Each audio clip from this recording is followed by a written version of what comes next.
அத்தியாயம் 7. மத விஷயத்தில் நடுநிலை. அரசன் கடமை. ஸ்ரீ மகாஸ்வாமிகளிடம் ஒரு நாள் சர்க்கார் உத்தியோகஸ்தர் ஒருவர் பேசிக்கொண்டிருக்கும் பொழுது பின்வருமாறு தெரிவித்து கொண்டார். நம் தேசத்தில் அநேகம் பேர்கள் இப்பொழுது காலம் மிகவும் கெட்டிருப்பதாகவும் அதனால் முறைப்படி தர்மானுஷ்டானம் செய்ய முடியவில்லை என்றும் குறை சொல்லிக் கொள்வதை கேட்டிருக்கிறேன். வாஸ்தவத்தில் பிரிட்டிஷ் ஆளுகையில் இருந்த காலம் தர்மானுஷ்டானத்திற்கு மிகவும் அனுகூலமென்றே என் சொந்த அபிப்பிராயம். நாம் அனுஷ்டிக்கவில்லையானால் குற்றம் நம்முடையதே. நடுநிலை வகிக்கிற சர்க்காரின் பேரில் பழியை சுமத்த எவ்வித நியாயமும் இல்லை. மகாஸ்வாமிகள் கேட்டார், நடுநிலை என்றால் என்ன? உத்தியோகஸ்தர் பதிலளித்தார், நம் மத கொள்கைகளிலாவது ஆச்சாரங்களிலாவது தாங்கள் ஒரு விதத்திலும் தலையிடுகிறது இல்லை என்று பிரிட்டிஷ் இராஜாங்கத்தார் வாக்குறுதி கொடுத்து அதை பரிபாலித்தும் வருகிறார்கள். இதற்கு முன்னிருந்த மகமதியர் ஆளுகையில் மதத்தையும் உயிரையும் காப்பாற்றிக் கொள்ள ஜனங்கள் வீடு வாசல்களை விட்டு ஓடும்படி குரூரமாய் ஹிம்சை செய்ததற்கு இப்பொழுதுள்ள நிலை எவ்வளவோ ஸ்லாகியமல்லவா? மகாஸ்வாமிகள் கூறினார், நவீன பள்ளிக்கூடங்களில் சொல்லிக் கொடுக்கப்படும் பாட புத்தகங்களிலிருந்து நீங்கள் இந்த சமாச்சாரத்தை கிரகித்திருப்பதாக தெரிகிறது. அவைகளில் உண்மையான அம்சங்களும் சிலது இருக்கலாம். இருந்தாலும் அநேகமாய் ராஜகீய நோக்கத்தை முன்னிட்டே அப்புத்தகங்கள் எழுதப்படுகின்றன. இப்பொழுதுள்ள பிரிட்டிஷ் ஆளுகையில் விசேஷ அனுகூலங்கள் இருப்பதாக ஜனங்களின் மனதில் படவேண்டியதை கருதும் பொழுது இதற்கு விபரீதமாய் முன் ராஜாங்கத்தார்கள் இருந்தார்கள் என்று எழுத வேண்டிய அவசியம் ஏற்படுகிறது. நீங்கள் சொன்ன விஷயம் வாஸ்தவமோ வாஸ்தவம் இல்லையோ எப்படி வேண்டுமானாலும் இருக்கட்டும். வாஸ்தவம் என்றே வைத்து கொண்டாலும் அதனால் என்ன ஏற்படுகிறது? உத்தியோகஸ்தர் கூறினார், வாஸ்தவமாய் இருந்தால் மத விஷயத்தில் நடுநிலை வகித்து அனுமதிக்கிற தற்காலத்திய சர்க்கார் முன்னுள்ள மகமதிய அரசாங்கத்தாரை விட எவ்வளவோ மடங்கு ஸ்லாகியம் என்று ஏற்படுமல்லவா? மகாஸ்வாமிகள் கூறினார், அப்படி இருக்க வேண்டும் என்று அவசியம் இல்லை. அதற்கு பல காரணங்கள் உண்டு. நம் தேசத்தை மகமதியர்கள் ஆக்கிரமித்தவுடன் தங்கள் அரசாட்சியை நிலைநிறுத்தினார்கள் என்பது வாஸ்தவம். ஆனால் கிடைத்ததை சுருட்டிக்கொண்டு தங்கள் ஸ்வதேசத்திற்கு போய்விட வேண்டும் என்று நினைக்காமல் இங்கேயே குடியேறி விட்டார்கள். இதையே தங்கள் தேசமாக்கி கொண்டார்கள். தங்களுக்கு வேறு தேசம் ஒன்று இருந்தது என்பதையே அதிசீக்கிரம் மறந்தும் விட்டார்கள். இங்கேயே தங்கிவிட்டபடியால் இந்த தேசத்தில் வசித்து வரும் ஜனங்களின் யோகக்ஷேமமே அவர்களுடைய யோகக்ஷேமமாக ஆகிவிட்டது. ஜனங்கள் செழிப்பாய் கவலையற்று இருந்தால் நாமும் செழிப்பாய் கவலையற்று இருக்கலாம் என்பதை உணர்ந்தார்கள். அதற்காக ரஸ்தாக்கள் போட ஆரம்பித்தார்கள். பாலங்கள் கட்டினார்கள். சாகுபடிக்கு வேண்டிய ஏராளமான சௌகரியங்களை செய்து கொடுத்தார்கள். இவ்விதமாக ஜனங்களின் நன்மையை கருதி பல காரியங்களை செய்தார்கள். ஜனங்கள் அமைதியாயும் திருப்தியாயும் இருக்க வேண்டி வேறு பல பிரயத்தனங்களையும் செய்தார்கள். ஜனங்கள் அமைதியாயும் திருப்தியாயும் இருந்தால்தான் தங்களுக்கும் க்ஷேமம் என்பதை நன்கு அறிந்தார்கள். உத்தியோகஸ்தர் ஆமோதித்தார், அப்படித்தான் இருந்திருக்க வேண்டும். மகாஸ்வாமிகள் மேலும் கூறினார், பொது காரியங்களுக்காகவாவது அரசர்களின் சொந்த செலவிற்காவது பணம் தேவையாயிருந்தால் வரி போட்டு வசூலித்தார்கள். ஆனால் ஜனங்களுடைய மனோபாவம் கோணாமல் இருக்கும்படி ஜாக்கிரதையாயிருந்தார்கள். மேலும் இங்கு வசூலிக்கப்படும் பணத்தை அந்நிய தேசத்திற்கு அனுப்பவில்லை. பணத்திற்கோ செலவில்லாமல் இருந்தால் பிரயோஜனமில்லை. ஆகையால் அதை இந்த தேசத்திலேயே செலவழிக்கும்படி ஏற்பட்டது. கூலி சம்பளம் முதலான ரூபமாக அப்பணம் மறுபடியும் ஜனங்களிடமே திரும்பி வந்தது. நம் தேசத்திய பணம் வற்றடிக்கப்படவில்லை. உத்தியோகஸ்தர் ஆமோதித்தார். மகாஸ்வாமிகள் மேலும் தொடர்ந்தார், இப்பொழுது தற்கால நிலைமையை கவனியுங்கள். இப்பொழுதுள்ள அரசாங்கத்தாருக்கு இத்தேசத்தை தன் தேசமாக்கிக் கொள்ள எக்காலத்திலும் உத்தேசம் கிடையாது. உத்தேசம் இருந்தாலும் இத்தேசத்தில் இருந்து வரும் கோடிக்கணக்கான ஜனங்களின் மத்தியில் அது சாத்தியமும் ஆகாது. ஆகையால் தன் தேசத்திற்கு அனுப்ப வேண்டிய பணத்தை வசூலிப்பதற்கு மிகவும் அனுகூலமான ஸ்தலம் இத்தேசம் என்றே பாவித்து வருகிறார்கள். சில வேளைகளில் நல்ல ரஸ்தாக்களும் சாகுபடி சௌகரியங்களும் ஜனங்களுக்கு செய்து கொடுக்க வேண்டும் என்று அவர்கள் நினைக்கும் பொழுது கூட தங்கள் நலத்தை மறக்கிறதில்லை. இங்கிருந்து பணத்தை அனுப்பி தங்கள் தேசத்திலிருந்து சாமான்களை வரவழைப்பதற்கு இதுவும் ஓர் அனுகூலம் என்று உபயோகித்துக் கொள்கிறார்கள். இங்கு செய்து கொடுக்கும் சௌகரியங்களை சாஸ்வதமாய் இருக்கக்கூடியதாக செய்துவிட்டால் தங்களுக்கு லாபமில்லை. அடிக்கடி பழுது பார்க்கும்படியாயும் அடிக்கடி இடித்து கட்டும்படியாயும் இருந்தால்தான் சாமான்கள் வியாபாரம் செய்ய சௌகரியமாய் இருக்கும். இவ்விதமாக இந்த தேசத்திற்கு நஷ்டமும் தங்கள் தேசத்திற்கு லாபமும் கிடைக்க வேண்டும் என்றே கருதி வந்திருக்கிறார்கள். உத்தியோகஸ்தர் கூறினார். வாஸ்தவம், நம் தேசத்திற்கு இங்கிலீஷ்காரர் வந்தது பரோபகார சிந்தனையின் பேரிலா? மகா சுவாமிகள் கூறினார். ஜனங்களுடைய லௌகீக க்ஷேமத்தில் இப்படி இருக்கலாம். ஆத்தியாத்மிக க்ஷேமத்தை கவனிப்போம். மகமதியர்களுக்கு தங்கள் மதத்தில் விசேஷ அபிமானம் இருந்தது. ஈஸ்வரன் உண்டென்று திருடமாய் நம்பினார்கள். ஜாதி தேசம் வித்தியாசமன்னியில் ஜகத்திலுள்ள எல்லா மனிதர்களுக்கும் ஈஸ்வரன் பொதுவானவன் என்று நம்பினார்கள். தங்களை சிருஷ்டித்த ஈஸ்வரனை அடைய பிரயத்தனம் செய்ய வேண்டியது எல்லாருடைய கடமையே. நாங்கள் திருடமாய் நம்பியிருக்கிற எங்கள் நபி அவ்வீஸ்வரனை தேடியடைய வழி இன்னதென்று உபதேசித்திருக்கிறார். இந்த தேசத்திலுள்ள ஜனங்களுடைய யோக க்ஷேமத்தை அவ்வீஸ்வரனே எங்களிடம் ஒப்புவித்திருக்கிறார். அதில் அவருக்கு ஒரு உத்தேசம் இருக்க வேண்டும். அவரை அடைய வேண்டிய சரியான மார்க்கத்தை நாங்கள் இவர்களுக்கு கற்பிக்க வேண்டும் என்பதுதான் அவ்வுத்தேசமாயிருக்கும். ஓர் அரசன் தன் பிரஜைகளுடைய லௌகீக க்ஷேமத்தை மாத்திரம் கவனித்தால் போதாது, ஆத்தியாத்மிக ஸ்ரேயஸையும் கவனிக்க கடமைப்பட்டவன். ஒன்றை கவனித்து மற்றொன்றை கவனிக்காமல் இருந்துவிட்டால் தன் கடமையிலிருந்து நழுவினவனே ஆவான். ஆகையால் இந்த ஜனங்களை சமாதான முறையிலும் அவசியமானால் நிர்பந்தம் செய்தும் நம் மதத்தில் சேர்த்து கொள்வது நம் கடமையை நிறைவேற்றுவது ஆகும் என்று இம்மாதிரியாக மனப்பூர்வமாய் திருடமான விசுவாசத்துடன் அவர்கள் ஆலோசித்தார்கள். பிறகு ஜனங்களை அவர்கள் மதத்திற்கு மாற்ற ஆரம்பித்தார்கள். இம்மனோபாவத்தில் என்ன தவறு? உத்தியோகஸ்தர் பதிலளித்தார்.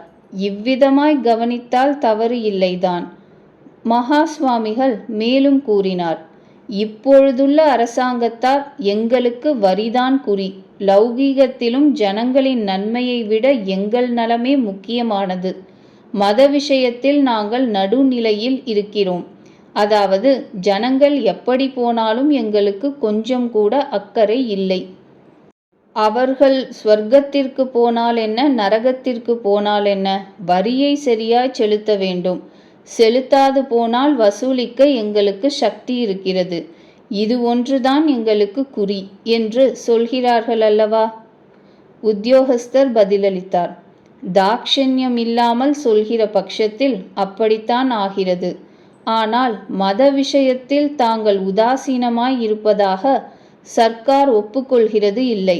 எல்லா மதங்களையும் அனுமதிப்பதாக பெருமை பேசிக் கொள்கிறார்கள். மகா சுவாமிகள் தொடர்ந்தார். இந்த அனுமதிக்கும் உதாசீன தன்மைக்கும் அதிக வித்தியாசம் இல்லை. அனுமதியாக இருக்கட்டும் அல்லது உதாசீனமாக இருக்கட்டும், பெயர் எப்படி இருந்தாலும் மத விஷயத்தில் கொஞ்சமேனும் அக்கறை இல்லை என்றுதான் ஆகிறது. ஈஸ்வரனிடம் கொஞ்சமேனும் நம்பிக்கை இருந்து அவனை அடைய வேண்டியது அவசியம் என்று நினைத்தால் இம்மனோபாவம் உச்சிதமாகுமா? உத்தியோகஸ்தர் மேலும் கேட்டார். தேசத்தை ஆளுபவர்கள் தம் சமூகத்தை மதத்தை ஜனங்களுக்கு நிர்பந்தித்தாவது புகட்ட வேண்டும் என்பதா தங்கள் அபிப்பிராயம்? மகா சுவாமிகள் கூறினார், அப்படியல்ல.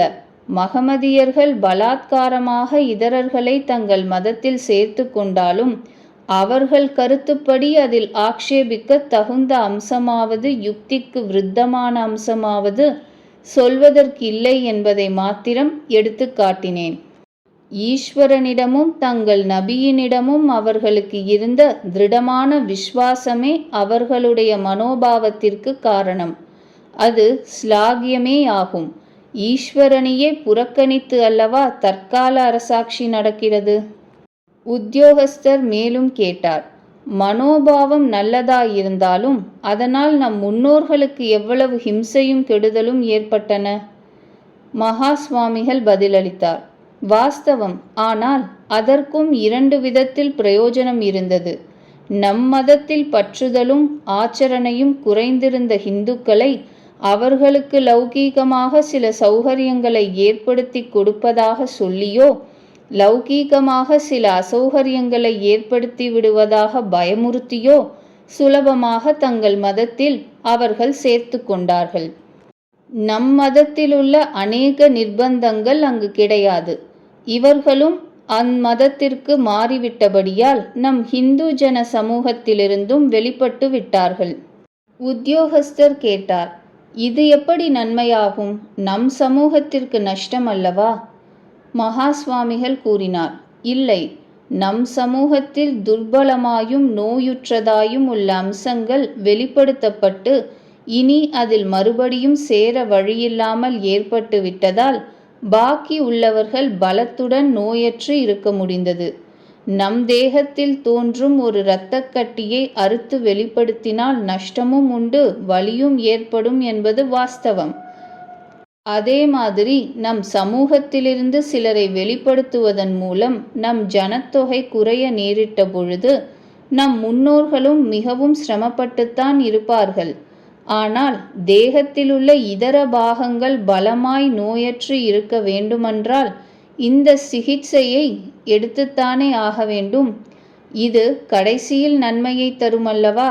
தேகத்தில் எப்படியோ அப்படியேதான் ஜன சமூகத்திலும். அதன் பலமும் ஆரோக்கியமும் ஆகிருதியையாவது அங்கங்களின் எண்ணிக்கையாவது பொறுத்ததல்ல, பிராணசக்தியையும் பலகீனம் வியாதி இவை இல்லாமல் இருக்கும் தன்மையையுமே பொறுத்தது. நம் மதத்திலுள்ள பற்றுதலை உதடுடன் நிறுத்தி இதர சௌகரியங்களை கருதாமல் இருக்க சக்தியற்றவர்கள் நம் சமூகத்தை விட்டு வெளியேறினால் நல்லதே. அவர்கள் வெளிப்பட்டதினால் நமக்கு நஷ்டமே இல்லை. மத விஷயமாக பொதுவாக ஏதோ அனுமதி இருக்கிறதென்கிறீர்களே, தற்கால ஜன சமூகத்தை கவனியுங்கள்.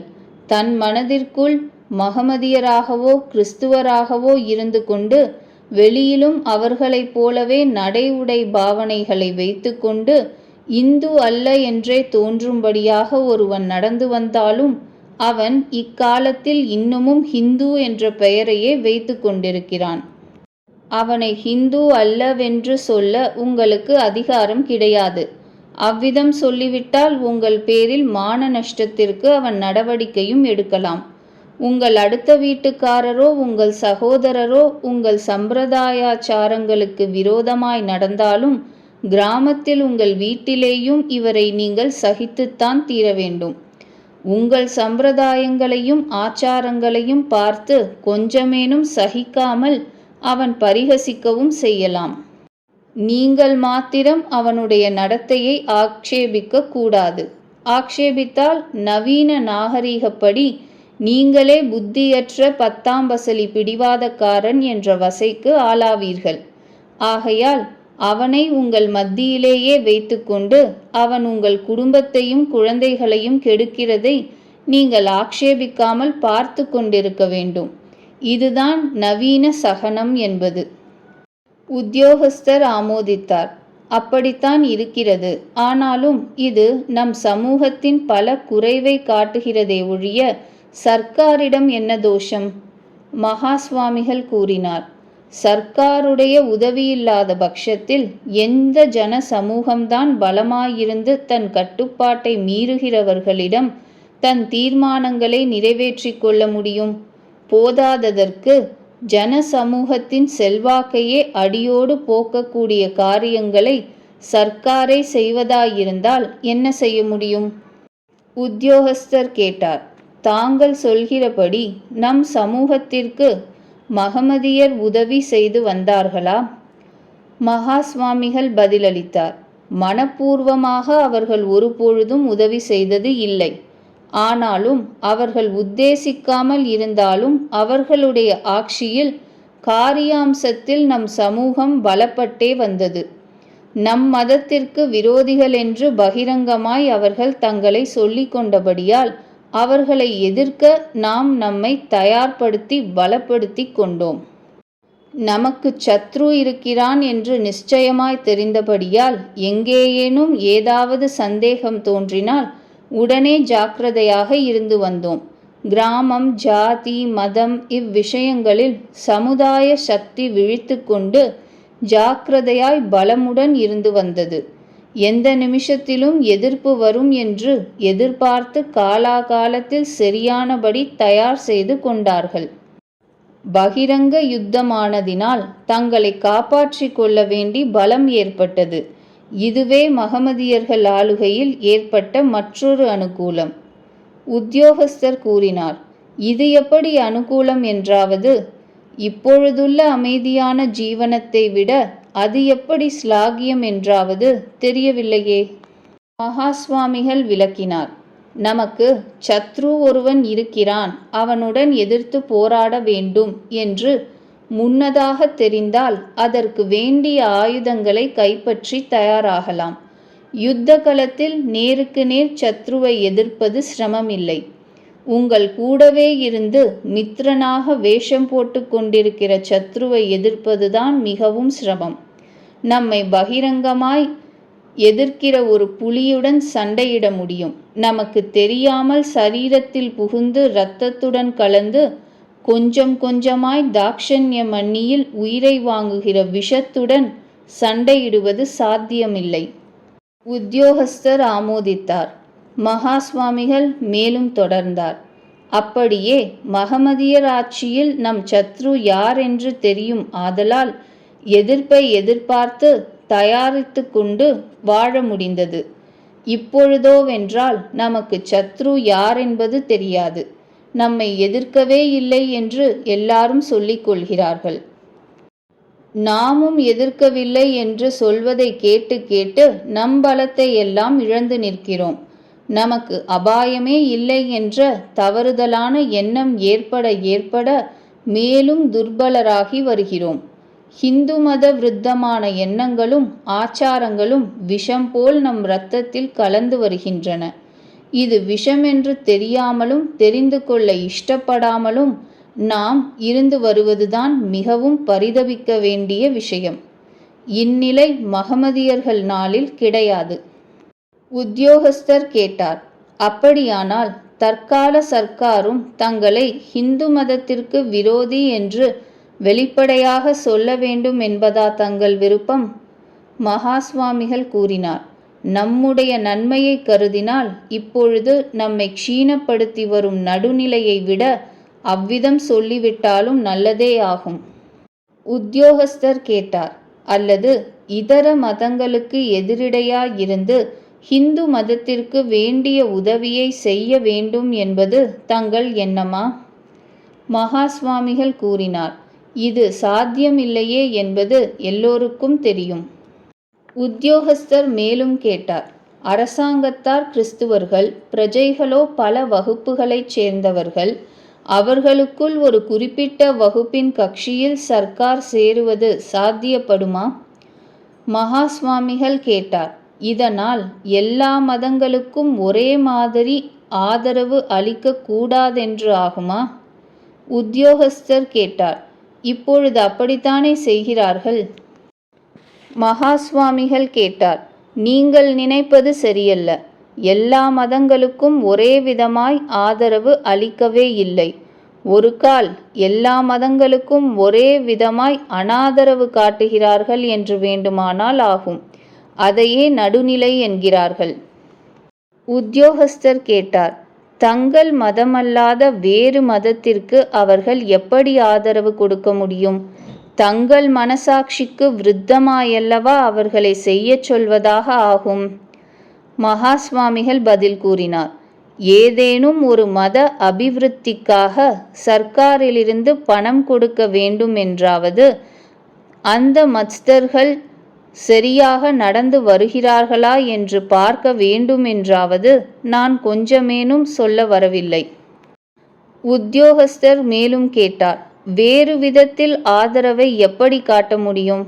மகா சுவாமிகள் கூறினார்.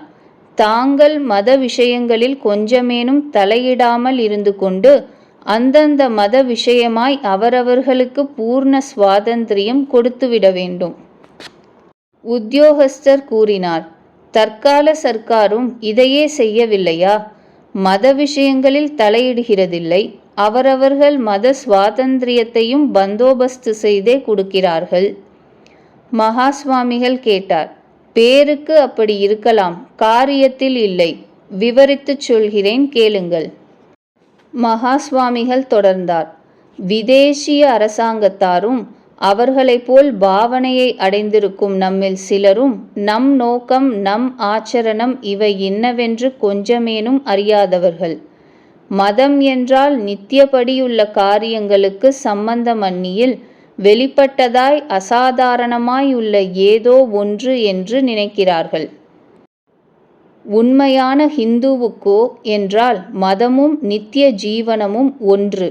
எவ்விதமான காரியத்திலும் மதம் கலக்கும். சமூக விஷயங்கள் வேறு, மத விஷயங்கள் வேறு என்பது அவன் சம்பந்தப்பட்ட வரையில் கிடையாது. மதம் என்பது மனித வாழ்க்கையில் ஒரு சில்லறையான அம்சம்தான் என்றே பாவித்து வருகிற சர்க்காருக்கு விவாகம், சத் சந்ததி, சம்வியவகாரம், தாயபாகம் முதலானவைகளும் மத சம்பந்தப்பட்டவைதான் என்றால் எப்படி அர்த்தமாகும்? ஆகையால் இவைகள் எல்லாம் மத சம்பந்தம் அற்றவை என்று சொல்லி இவ்விஷயங்களில் தலையிடுகிறார்கள்.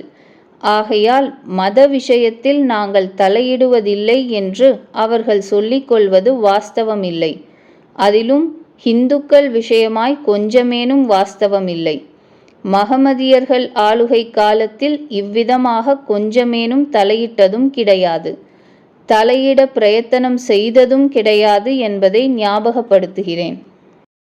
நம் மதத்தை பந்தோபஸ்து செய்கிறது என்றால் அதற்கு ஒரு விதம்தான் உண்டு. ஒரு மதத்தை சேர்ந்த பிரஜைகள் அவர்களுக்கு ஏற்பட்ட தர்மங்களை சரிவர நடத்தி வருகிறார்களாவென்று கவனிக்க வேண்டிய பொறுப்பை வகித்து வருகிற மதாச்சாரியார்களுக்கு சர்க்கார் தன் பலத்தை கொடுத்து உதவ வேண்டும். அதாவது அந்தந்த மதத் தலைவர்கள் தங்கள் ஆக்ஞையை நிறைவேற்றி கொடுக்க சர்க்காருடைய லௌகீக பலத்தை அபேட்சிக்கும் விஷயத்தில் உடனே உதவ வேண்டும். உத்தியோகஸ்தர் குழம்பினார். அதெப்படி நாம் எதிர்பார்க்கலாம்? ஹிந்து பிரஜைகளை ஹிந்து மதப்படி நடத்த வேண்டிய பொறுப்பை ஒரு கிறிஸ்துவ அரசாங்கத்தார் வகிப்பார்களா? மகா சுவாமிகள் கேட்டார். ஏன் கூடாது? உத்தியோகஸ்தர் பதிலளித்தார். எப்படி இருந்தாலும் இது மாதிரி உதவி மகமதிய அரசாங்கத்தார் காலத்தில் ஒரு நாளும் கிடைத்திராது. மகா சுவாமிகள் கூறினார். நீங்கள் நினைப்பது தவறு. உதாரணமாக மைசூர், ஹைதராபாத் ராஜ்யங்களில் அரசாட்சி நடத்தி வந்த மகமதிய அரசர்கள் ஸ்ரீ ஸ்ருங்கேரி மடத்தில் அப்பொழுதுள்ள ஆச்சாரியர்களுக்கு எழுதியிருக்கும் சில கடிதங்கள் இன்னமும் இருக்கின்றன. அவைகளில் மத விஷயமாக ஆச்சாரியர்கள் செய்யும் ஆக்ஞைகளை கூடவிருந்து சரிவர நிறைவேற்றி கொடுக்கும்படி தன் அரசாங்க உத்தியோகஸ்தர்களுக்கு கட்டளையிட்டிருப்பதாக தெளிவாக காண்கிறது. உத்தியோகஸ்தர் கூறினார். இப்படியெல்லாம் இருந்திருக்க முடியும் என்றே நான் நினைக்கவில்லை. மகா சுவாமிகள் பதிலளித்தார். மகமதிய அரசாங்கத்தார் விஷயமாய் உங்களுக்கு ஏற்பட்டிருக்கும் மனோபாவனை எல்லாம் ஒரு தலையாய் எழுதப்பட்டிருக்கிற கிரந்தங்கள் மூலமாய் ஏற்பட்டதல்லவா? இன்னமும் அதிக ஆச்சரியப்படக்கூடிய விஷயங்களும் இருக்கின்றன. அதே மடத்திற்கு திப்பு சுல்தான் எழுதிய ஒரு கடிதத்தில், சமீபத்தில் சம்பவிக்கப் போகும் யுத்தத்தில் தனக்கு ஜெயம் ஏற்பட வேண்டியதற்காக ஸ்ரீ சாரதாம்பாள் ஆலயத்தில் தன் செலவில் அவசியமான வைதீக காரியங்களை செய்ய ஏற்பாடு செய்ய வேண்டும் என்று ஆச்சாரியாரை கேட்டுக்கொண்டிருக்கிறார்.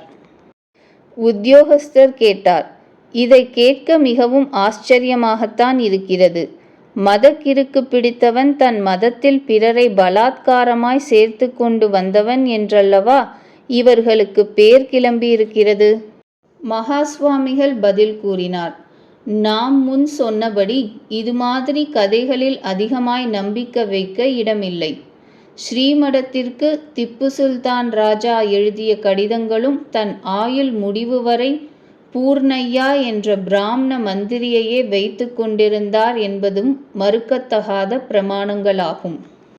அநேக விஷயங்களில் ராஜா மட்டுக்கு மிஞ்சி நடந்திருக்கலாம். அதுவும் மேலே சொல்லியபடி ஈஸ்வரனிடத்திலும் அவ்வீஸ்வரனையடைய ஒரே சாதனமாக அவர்களுக்கு தோன்றின தன் மதத்திலும் அவர்களுக்கிருந்த திருடமான விசுவாசத்தினால் ஏற்பட்டிருக்கும். உத்தியோகஸ்தர் கேட்டார். மகமதியர்கள் காலத்தில் எப்படியிருந்த போதிலும் தாங்கள் அபேட்சிக்கிறபடி இப்பொழுதுள்ள சர்க்கார் உதவுவார்கள் என்று நினைக்க இடமில்லை. மகாஸ்வாமிகள் கூறினார். அப்படியானால் ஜாஸ்தி ஆதரவும் உதவியும் ஏற்படக்கூடிய ஆட்சி வரும் வரை காத்திருக்க வேண்டியதுதான். உத்தியோகஸ்தர் கேட்டார். ஏன் அப்படி? லௌகீக ஆதரவுக்கு ஏன் இவ்வளவு மகிமை கொடுக்கிறீர்கள்? மகாஸ்வாமிகள் கூறினார். தேச சரித்திரம் எல்லாம் இப்படியே தான் தெரிவிக்கிறது.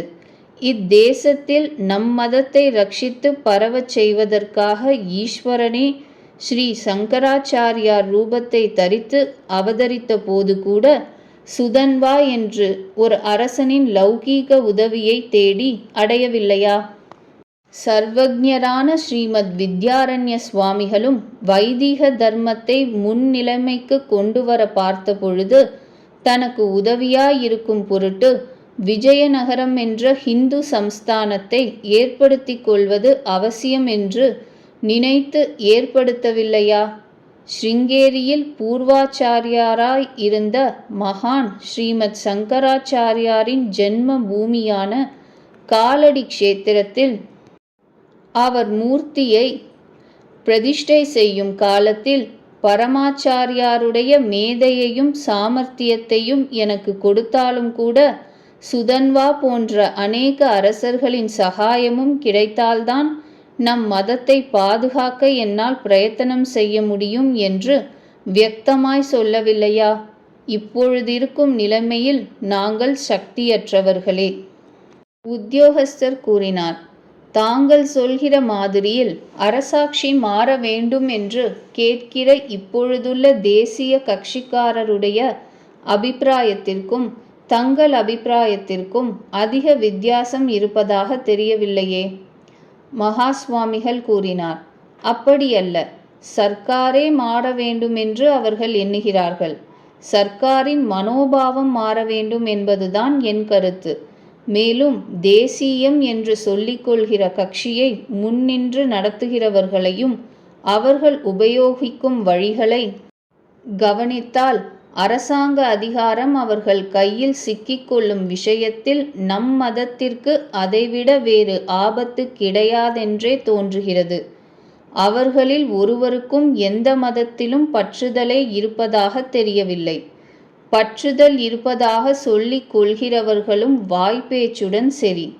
தேசிய நன்மையென்று அவர்கள் எதை கருதுகிறார்களோ அதற்கு விரோதமாக மதம் தென்பட்டால் அந்த பேச்சும் பற்றுதலும் உலைந்துவிடும். ஆகையால் இந்த தேசியர்கள் வசத்தில் அகப்படுவதை விட தற்கால இராஜாங்கத்தார் ஆளுகையில் இருப்பதே மிகவும் ஸ்லாகியம். அவர்களின் இயக்கமும் நடவடிக்கைகளும் எனக்கு கொஞ்சமேனும் திருப்தியை கொடுக்கவில்லை. உத்தியோகஸ்தர் கேட்டார். இருந்தாலும் சர்க்காரை தாங்கள் கண்டிப்பது அவர்களின் கண்டிப்பை விட எவ்விதத்திலும் குறைந்ததாக தெரியவில்லையே. மகாஸ்வாமிகள் கூறினார், அதிருக்கலாம். ஆனால் இராஜாங்கத்தார் விதேசஸ்தர்கள் என்றிருப்பதாலும் அதிகாரங்களை தங்கள் கைவசப்படுத்திக் கொள்ள வேண்டும் என்கின்ற எண்ணத்தினாலும் அவர்கள் சர்க்காரை கண்டிக்கிறார்கள். இராஜாங்க அதிகாரம் விதேசஸ்தர்களிடம் இருந்தாலும் ஸ்வதேசஸ்தர்களிடம் இருந்தாலும் அது எனக்கு ஒரு பெரிய விஷயம் இல்லை. ஆளுகிறவன் யார், எந்த தேசத்தைச் சேர்ந்தவன், என்ன மதம் என்பதில் எனக்கு விசேஷ அக்கறை இல்லை. பிராமணன் பிராமணனாக இருந்து காலத்தை கழிக்கும்படியாயும் பொதுவாக ஹிந்துவாகவும் மகமதியர் மகமதியராகவும் பார்சி பார்சியாகவும் அப்படியே இதரர்களும் தங்கள் தங்கள் மதப்படியும் வாழ்நாளை கழிக்கும்படியாயும் வேண்டிய சௌகரியங்களையும் ஆதரவையும் அளிக்க வேண்டும் என்பதில்தான் எனக்கு கவலை. மத விஷயத்தில் நடுநிலை, பொது அனுமதி என்றால் அர்த்தமே இல்லை. மேலே சொன்ன ரீதியாக மதங்கள் விஷயமாய் சமமான பாவனை இருக்க வேண்டும். இன்னொருவனால் தொந்தரவு செய்யப்படாமலும் தடுக்கப்படாமலும் அவனவன் தன் கொள்கைகளை வைத்து கொள்ளவும் அவனவனுடைய மத சம்பந்தமான அனுஷ்டானங்களை அனுஷ்டிக்கவும் வேண்டிய சௌகரியங்களை செய்து கொடுக்க வேண்டும். அப்படி கண்ணியில் எல்லா ஜனங்களையும் ஏகரூபமாக மதமற்றவர்களாகவோ நாஸ்திகர்களாகவோ செய்து விடுவது நடுநிலையாகுமா? மதத்தையே அழித்ததாகத்தான் ஆகும். மத விஷயத்தில் சுதந்திரர்களாக இருந்து சாந்தமாய் திருப்தியுடன் காலம் கழித்து வர நினைக்கும் பிரஜைகளை கொண்டுதான் அரசாங்கத்தாரும் க்ஷேமம் என்று புதிதாக குதூகலத்தை தேடி கண்டபடியெல்லாம் கொள்கையும் நடத்தையும் வைத்து கொண்டு மனம் போனபடி போய்கொண்டு உலகத்தில் ஆர்ப்பாட்டம் செய்து வருகிற சிலர்களால் அரசாங்கத்திற்கு எப்பொழுதும் க்ஷேமம் கிடையாது என்றும் கூடிய சீக்கிரத்தில் சர்க்காரே உணருவார்கள் என்றும் நினைக்கிறேன். நம் மதத்தை பாதுகாக்கும் பொறுப்பை பகவானே வகிக்கிறார் என்ற திருடமான நம்பிக்கை இருப்பதால் இப்பொழுது அதை தாக்க எவ்வித கிளர்ச்சிகள் தோன்றின போதிலும் என்ன நடக்கிறதென்று நிர்விசாரமாய் எதிர்பார்த்து கொண்டிருக்கலாம் என்று தோன்றுகிறது. குறிப்பு: மேலே சொல்லிய விஷயங்களில் சிலவற்றை சிலர்கள் சரியானபடி அர்த்தம் செய்து கொள்ளாமல் இருந்து விடக்கூடாதென்பதை உத்தேசித்து சில அம்சங்களை குறிப்பிட வேண்டி இருக்கிறது. மத பாதுகாப்பின் அவசியத்தை வற்புறுத்துவதே இதன் முக்கிய தாத்பரியம். எந்த மதமும் அந்த மதஸ்தர்களின் அனுஷ்டானத்திற்கு இடைஞ்சல் ஏற்பட்டு கொண்டே இருந்ததால் வலுத்து செழிப்பாய் இருக்க முடியாது. அதிலும் பொதுவாகவே ஸ்வபாவத்தினாலும் பயிற்சியினாலும் கொள்கையினாலும் சாந்தமாய் ராஜ விசுவாசத்துடன் இருந்து வரும் பிரஜைகளில் வைதீக இந்துக்களை தவிர மேலாக யாரையும் உலகத்தில் கண்டதும் இல்லை, காணப்போகிறதும் இல்லை. ராஜகீய விவகாரத்தில் தலையிடும் எண்ணமே அவர்களுக்கு மிகவும் குறைவு. வைதீக இந்துக்களின் மத விஷயமான சுவாதந்திரியத்தை பாதுகாக்க வேண்டும் என்பதுதான் நோக்கம். மேலே சொல்லியபடி மதங்கள் விஷயமாய் சமபாவனை இருக்க வேண்டும். அவனவன் இன்னொருவனால் தொந்தரவும் தடையும் ஏற்பட இடமண்ணியில் தன் கொள்கைகளை வைத்து கொள்ளவும் அவனவனுடைய மத சம்பந்தமான அனுஷ்டானங்களை அனுஷ்டிக்கவும் வேண்டிய சௌகரியங்களை செய்து கொடுக்க வேண்டும். இவ்வித எண்ணத்தில்தான் நம் பிராச்சீன ஹிந்து ராஜாக்கள் இத்தேசத்தில் பார்சிகள், கிறிஸ்துவர்கள் முதலான இதர மதஸ்தர்களை குடியேற சௌகரியம் செய்து கொடுத்தார்கள் என்பது சரித்திரம் வாசிப்போர் நன்கு அறிவார்கள். இன்னும் ஒரு விஷயம், பலாத்காரமான மத மாற்றுதலை பற்றி மேலே சொல்லியது மகமதிய அரசாங்கத்தாரின் நிலையிலிருந்து சொல்லப்பட்டதை தவிர தர்ம விவேச்சன நிலையிலிருந்து சொல்லப்படவில்லை. மத பிடிவாதம் உள்ள மகமதிய இராஜாங்கத்தாரும் தற்காலத்தில் இங்கு நடுநிலை வகிக்கும் இராஜாங்கத்தாருக்கும் உள்ள தாரதமியத்தை மகமதியர் நடுநிலையிலிருந்தே சொல்லப்பட்டதால் ஒரு தலை பக்கமாகவே தோன்றும். அரசாங்கத்தார்கள் தங்கள் மதத்தை நிர்பந்தமாக ஜனங்களுக்கு புகட்ட வேண்டும் என்பதா தங்கள் அபிப்பிராயம் என்று கேட்டதற்கு இல்லவே இல்லை என்று பதில் சொன்னதிலிருந்தே பலாத்கார மதமாற்றம் உச்சிதம்தான் என்று சொல்லப்படவில்லை என்பது தெளிவாகும். எந்த மதத்தில் ஒருவன் ஜனிக்கிறானோ அதுவே அவனுக்கு பரமமான ஸ்ரேயஸ் சாதனம் என்று நம்புகிற ஹிந்து ஒருவித மதமாற்றுதலையும் ஒப்பான். இதர மதத்திலிருந்து ஹிந்துவாக கூட சம்மதியான். அப்படி இருக்க பலாத்காரமான மதமாற்றுதலை எப்படி ஒப்புவான்?